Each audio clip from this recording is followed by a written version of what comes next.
ಪ್ರಧಾನಿ ನರೇಂದ್ರ ಮೋದಿ ನೇತೃತ್ವದ ಕೇಂದ್ರ ಸರ್ಕಾರ 11 ವರ್ಷಗಳನ್ನು ಯಶಸ್ವಿಯಾಗಿ ಪೂರೈಸಿದ್ದು, ದೇಶದ ಜನರ ಕಲ್ಯಾಣಕ್ಕಾಗಿ 10 ಹಲವು ಯೋಜನೆಗಳನ್ನು ಪರಿಚಯಿಸಿದೆ.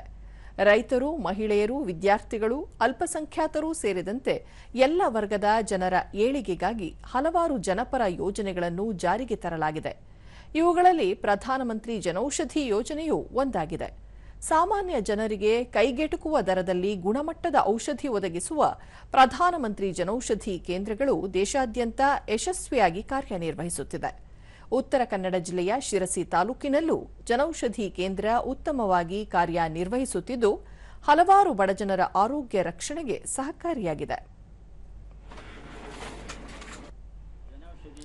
ದೂರದರ್ಶನದೊಂದಿಗೆ ಫಲಾನುಭವಿ ಅಶೋಕ್ ಹಾಸ್ಯಗಾರ ಕಳೆದ 8-9 ವರ್ಷಗಳಿಂದ ಜನೌಷಧಿ ಕೇಂದ್ರದಿಂದ ಔಷಧಿ ಖರೀದಿಸುತ್ತಿದ್ದು, ಯಾವುದೇ ದುಷ್ಪರಿಣಾಮ ಇಲ್ಲ.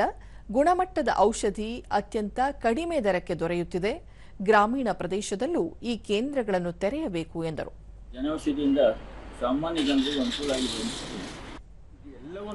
ಫಲಾನುಭವಿ ವಸಂತ ಕೆರೆಜಡ್ಡಿ ಸಾಮಾನ್ಯ ಔಷಧ ಮಳಿಗೆಗಳಲ್ಲಿ ದೊರೆಯುವ ಔಷಧಗಳಿಗಿಂತ ಅತಿ ಕಡಿಮೆ ಬೆಲೆಯಲ್ಲಿ ಜನೌಷಧಿ ಕೇಂದ್ರಗಳಲ್ಲಿ ಔಷಧಿ ದೊರೆಯುತ್ತಿದ್ದು, ಇದರಿಂದ ಬಡಜನರಿಗೆ ಹಣ ಉಳಿತಾಯಕ್ಕೆ ಸಹಕಾರಿಯಾಗಿದೆ ಎಂದರು. ಮೊದಲೇ ನನಗೆ ಇಷ್ಟಕ್ಕೂ ಸುಮಾರು 4,500ರಿಂದ 5,000 ರೂಪಾಯಿ ಆಗುವಂತಹ ಔಷಧಿ ಈಗ ತಿಂಗಳಿಗೆ 900 ರೂಪಾಯಿಗೆ ಬಂದು ನಿಂತಿದೆ. ಫಲಾನುಭವಿ ವೆಂಕಟೇಶ್ ನಾಯಕ್ ಕಳೆದ 2 ವರ್ಷಗಳಿಂದ ಜನೌಷಧಿ ಕೇಂದ್ರದಲ್ಲೇ ಔಷಧಿಗಳನ್ನು ಖರೀದಿ ಮಾಡುತ್ತಿದ್ದು, ಗುಣಮಟ್ಟದಲ್ಲಿ ಯಾವುದೇ ವ್ಯತ್ಯಾಸವಿಲ್ಲ ಎಂದು ತಿಳಿಸಿದರು. ಏನು ವ್ಯತ್ಯಾಸವಿಲ್ಲ, 2 ಒಂದೇ ಆಮೇಲೆ ಬಂದಿದೆ.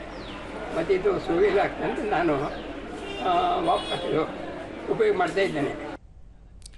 ಜನೌಷಧಿ ಕೇಂದ್ರದ ಮುಖ್ಯಸ್ಥ ವಸಂತ್ ಹೆಗಡೆ 2017ರಿಂದ ಜನೌಷಧಿ ಕೇಂದ್ರವನ್ನು ಆರಂಭಿಸಿದ್ದು, 900ಕ್ಕೂ ಅಧಿಕ ಬಗೆಯ ಔಷಧಿಗಳು ಮಳಿಗೆಯಲ್ಲಿ ಲಭ್ಯವಿದೆ.